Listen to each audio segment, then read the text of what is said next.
జసోదాబెన్ గారు నరేంద్ర మోదీ గారి సతీమణి నిన్న పాత బస్తీలో సందర్శించారు. ముఖ్యంగా చార్మినార్ దగ్గర ఉన్నటువంటి భాగ్యలక్ష్మి అమ్మవారిని సందర్శించారు. అక్కడ ఆలయ నిర్వాహకులు ఆవిడికి ప్రసాదాన్ని అందజేశారు. ఆ తర్వాత చాంద్రాయని గుట్టలో ఉన్నటువంటి చెన్నకేశవ ఆలయాన్ని కూడా దర్శించుకున్నారు. అక్కడ ఆవిడికి ప్రసాదం అందించారు. ఆవిడ్ని ఘనంగా సత్కరించారు. అలాగే అక్కడి నుంచి సింహవాహిని దేవాలయాన్ని కూడా సందర్శించారు. అక్కడ కూడా దేవుడికి మొక్కారు. నరేంద్ర మోదీ గారు జసోదాబెన్ గారు 1968లో వివాహం చేసుకున్నారు.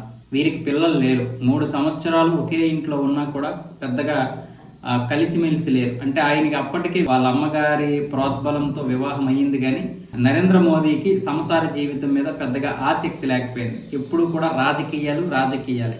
పిల్లలు పుడితే ఒకవేళ దేశానికి సేవ చేసే అవకాశం దొరకదేమో, ఈ పిల్లలు దీంట్లో పడిపోయి మళ్ళీ నాకు ఇవైపోతాయి, సంసార జీవితమే ముఖ్యమైపోద్దనే ఉద్దేశంతో ఆయన పెళ్ళి అయితే చేసుకున్నాడు, కానీ పెద్దగా ఆ సంసార బంధంలో లేడు. దానివల్ల నరేంద్ర మోదీ తల్లి గారు హీరాబెన్ గారు అయితే చాలా బాధపడ్డారు.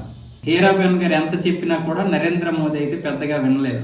ఆ తర్వాత జసోదాబెన్ గారే ఆ ఇంటి నుంచి వెళ్ళిపోయి తర్వాత ఆవిడ స్వశక్తితో ఒక టీచర్ జాబ్ సంపాదించుకున్నారు. ఆ తర్వాత గవర్నమెంట్ దాన్ని పర్మనెంట్ చేసింది ఆ ఉద్యోగాన్ని. నరేంద్ర మోదీ మొదటిసారి ప్రధాని అయిన తర్వాత 2014లో ఆవిడకి సెక్యూరిటీని కూడా ఏర్పాటు చేస్తే ఆవిడకి సెక్యూరిటీ వద్దనేసారు. నాకు సెక్యూరిటీ ఏం వద్దని చెప్పినా సరే ఆవిడ బస్సులో ప్రయాణం చేస్తే ఆవిడ వెనక ఒక 4 సెక్యూరిటీ ఉండేవాళ్ళు. ఒకవేళ మీరు కనుక నా వెనకాల వస్తే నేను ఈ ఉద్యోగాన్ని మానేస్తాను అని చెప్పడంతో అలా బెదిరించేసరికి ఆవిడకి సెక్యూరిటీని తీసేశారు.